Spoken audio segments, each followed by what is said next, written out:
Okay, so hello and welcome to yet another Gaming Masters video.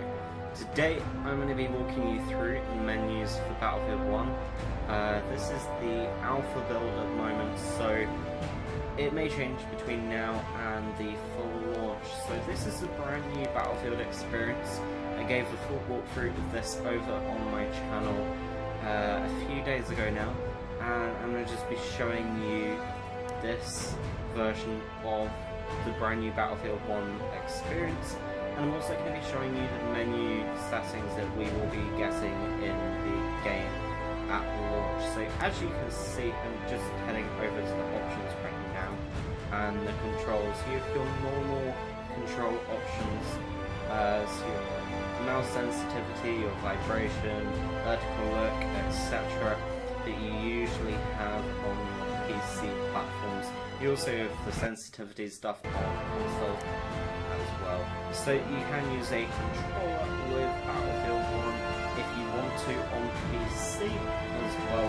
So as you can see, you can have all of these different options with the veteran, lefty and stuff like that. You can use either an Xbox One or a PS4 controller, and they have specific configurations preset in the game for you. So moving over to the advanced one, you have the joystick dead zones, you have all of this individual bits of sensitivities, the field gun, the heavy turret sensitivity, HMG turret sensitivity, the default turret sensitivity, the tank sensitivity, cavalry sensitivity, so that means cavalry is 100% confirmed. You also have all of the plane control stuff, which I think needs to be reduced a little bit because it's really high at the moment from my personal experience. And then you can also see that there will be descriptions for each of these things, because over in the right hand side corner, when you're hovering over one of these items, it will say hint placeholder and things like that. So that's definitely interesting. You also have specific things for your zoom as well, so if you're doing close range, medium or long range, and also your iron sight sensitivity as well. You also have uniform soldier aiming and driver control stuff as well. Some interesting different options that you can have in an advanced setting. I don't think I've seen many of these before in a Battlefield release, so it's definitely nice to have a lot of customization with your settings, especially on the PC platform. So moving over to the gameplay now. This is just the basic setup here.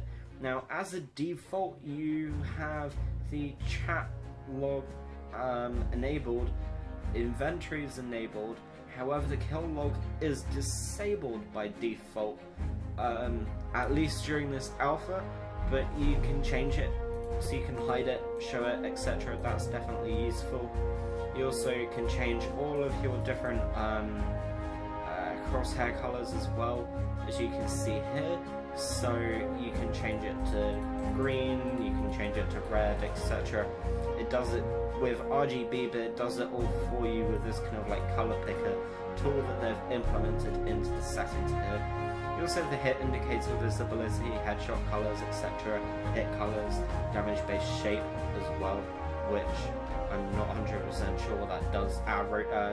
Yeah, not 100% sure what that does, but it's set as default as yes, so I assume it's okay.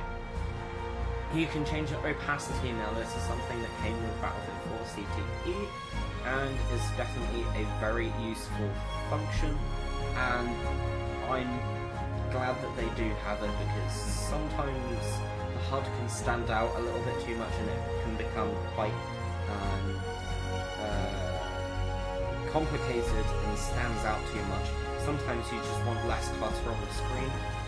Moving over onto the advanced tab now, most of these options will carry over on here. No, they don't. So you can modify the network performance indicator graphs and hint systems and things like that here on the advanced tab for the gameplay settings. So you have the soldier sprint, weapon zoom, steady scope, etc. on here now. I'm quite surprised that's not on the basic, but there we go. That's the way that they're set up at the moment. We might be having more settings coming soon. We've also got the audio here now. Voice over language you can change between currently nothing, but there will be more soon, I believe.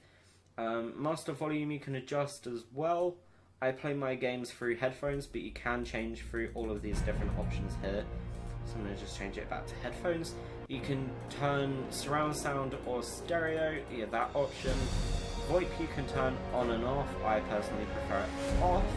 You can turn the game announcer voice on or off, and then you can also get my team speaks my language. So if you're on a foreign team, it will speak in English or German or whatever your specific language is set up in the game here. It will speak back to you in that whatever team you're in, which is definitely useful, instead of having some Russian blurted into your ear, for example, when you don't know Russian. Obviously that might not necessarily happen in World War I, but that is something that has happened in previous games. You can adjust the volume of VoIP as well, so you can turn it on and off completely with this scroll wheel, and you can also reduce it, not reduce it, subtitles on and off, and language subtitles on and off as well. So I believe what that means is if it's in a different language, you can have the subtitles on in that language as well. I'm not 100% sure here. So moving on to the video options, we've got all of the different settings here, so you can do your colorblind stuff, you can adjust the width, the height, the depth of field, motion blur, field of view, all set up here, vertical sync, brightness, etc. What kind of mode you want it in if you're on Xbox, PC. And then moving over onto the advanced option, you have the ability to turn DX12 on and off, and then you also have these high setting, auto settings as well. Now, I was using Ultra at one point, so these settings here. Personally, I tend to go for custom because it's a lot easier to manage. Resolution scale, UI scale factor as well. Then you have your standard low, medium, high, ultra options here. So that's definitely useful. You can turn all the anti-aliasing, ambient occlusion, undergrowth quality and stuff like that. You can change all of the quality with those things, so that's useful. Key bindings you can change as well, so the common ones with chat, spotting, VoIP, etc. you can change it as well manually. So you can do the mouse, you can do whatever. And you also have the options for on foot. There are quite a lot of options, as you can see. They'll probably change a few, and they'll probably possibly even add a few as well. Let's see what happens with that. Then, as you can see here, you can toggle the chase camera or distract, and the distract is for single players. That's a slight hint as to what might be coming in the full release of the game. So going over to the vehicle option here, you have the similar options. You have all of these different things.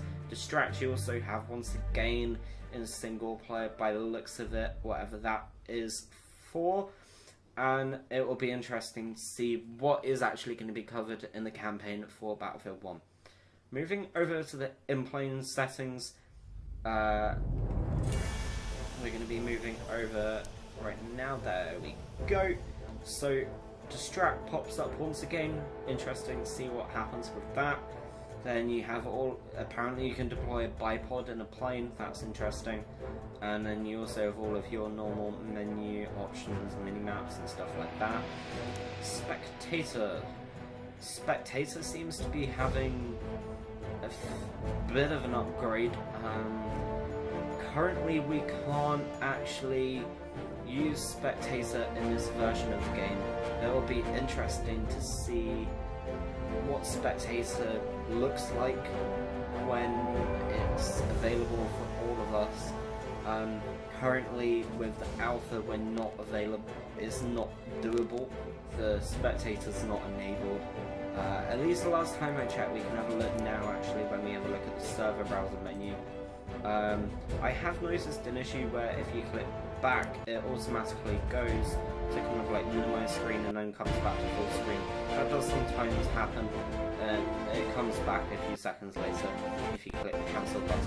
So we're now going back to the main menu here, and as as you can see on the multiplayer tab, you have game mode selection, similar style to Battlefront, and then you also have the server browser, which is something you don't have on Battlefront. So you can have a look here for the quick filter of all the game modes, maps, free slots, game type, and then you can also do a whole load of other bits of customization as well. Map slots, regions, settings, filters, and things like that. Now, this isn't the full version, obviously, because this is currently in alpha. It definitely looks interesting. I can't wait to see some more information with this. I'm sure that we'll find out some more information very, very soon. Default tick rate on PC is 60 Hz. So that's something nice to see. I hope you've enjoyed the video. Don't forget to like, follow, and of course, as always, subscribe. It's very much appreciated. If you have any questions regarding Battlefield 1, do leave them down below in the comments section. I'm sure I'll be able to give you a hand. Thanks for watching. See you soon.